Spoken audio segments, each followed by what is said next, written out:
Hello guys, and welcome for another video in which we're gonna discuss a really important topic, mostly for all DPS classes, but not only, and this is the Empower.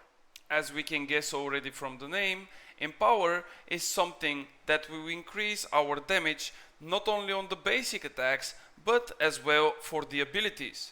Empower was a key component for each DPS class in the previous seasons, but it's really important in Season 3 due to the fact that Flail, which is the new weapon, is bringing a lot of Weaken on the table. For those of you who don't know, Weaken is the counterpart of Empower and it's bringing the damages down. This means that we have to go into depth and to look into the Empower and Weaken sources so we can prepare ourselves with our builds and we can go on the battlefield prepared for fight.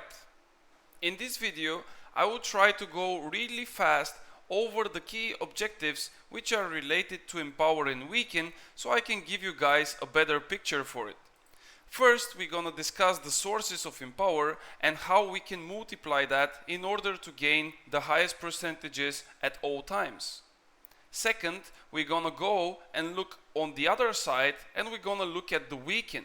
What are the sources of Weaken and how we can avoid them. Then we're gonna look into the critical build, which I'm usually using for my Fire Mage, and the Empower that I'm reaching there.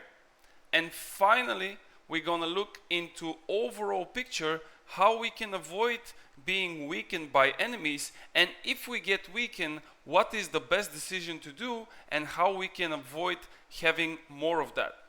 So without further ado guys, let's go over the main components of Empower, and of course I'm gonna miss a lot of different sources because they are really small and negligible. A lot of different weapons have their own Empower in their kit, but I will go over the most basic and most known ones. So let's start over with the weapon perks, and on first and only place there is the Keenly Empowered perk. This is also a perk that I'm using, and this will give you a 10% Empower whenever you score a critical hit on a target for 5 seconds. Then we're gonna go over the armors. The armors have a new addition, it's called Harnessing. There is different elemental damages which are amplified by this harnessing, and of course each of those pieces will give you 2% elemental damage, up to 10% maximum if you have 5 pieces of them. In the previous patch we had the rune glass as well, which is working the same way as harnessing. It rune glasses your gem and it gives you 2% elemental damage for a single piece, up to 5, which is equal to 10% Empower for the elemental damage. Then we have a really unknown perk, let's say, or not that used, which is the Empowering Breaker. It's a perk that rolls on hands or gloves, and basically it's empowering you whenever you hit someone who is blocking. But as this is not really used perk, I wouldn't really go into it. And then of course we have a really nice one, which is Shirking Empower, but it's only on the artifact boots, so this is an exception that we also shouldn't consider unless we are running the same artifact. If we go over to the jewelry, we're starting up with the amulet. There is a perk called Shirking Empower, one of my favorites. This is proccing an Empower stack of 4% whenever you dodge an enemy attack, and of course it stacks up to 4 times to a total increase of Empower by 16%. Take a small note here that if you use an Entomb and someone hits your Entomb while in it, you would gain a stack of Empower, which is insanely nice, and this is also one of the reasons why I'm using it. Then, if we go over to the ring, we have 2 sources of Empower. The first one, of course, being the elemental or physical damage increase, and of course the second one is the Mortal Empowerment perk. However, Mortal Empowerment is not that shiny anymore. A lot of people drop the perk and they are not really running it. I believe that it's only usable now to muskets and bows because they are playing from a range, but it's still not something to consider that much. And last but not least, if we look into the earring perks, there is also new additions there, and one of them is the empowering toast, which is always providing you a 10% empower whenever you drink a potion. So with that, we are finally done with the empowers, so let's jump on the other side and look at the weakened sources. As mentioned earlier, there are quite a lot of weakened sources due to the fact that in each kit of every weapon there are passive and active abilities which will apply weaken to the targets that are being hit. As well, we also have the heart runes which are providing some extra effects, and some of them are also applying weaken to all targets hit by them. As we will not have enough time to go over each and every spell and effect that applies weaken, I suggest to show you just few of them as an example, and of course to mention the newly addition Flail, which is applying an insane amount of weaken even if you are the one who is making the hits. We can start off with the most notorious spell for weakening targets, and of course that's the Spear Skewer with the perk on it. This will provide you the highest amount of weaken that you can get for a single target, and of course it's a must-have for each spear user.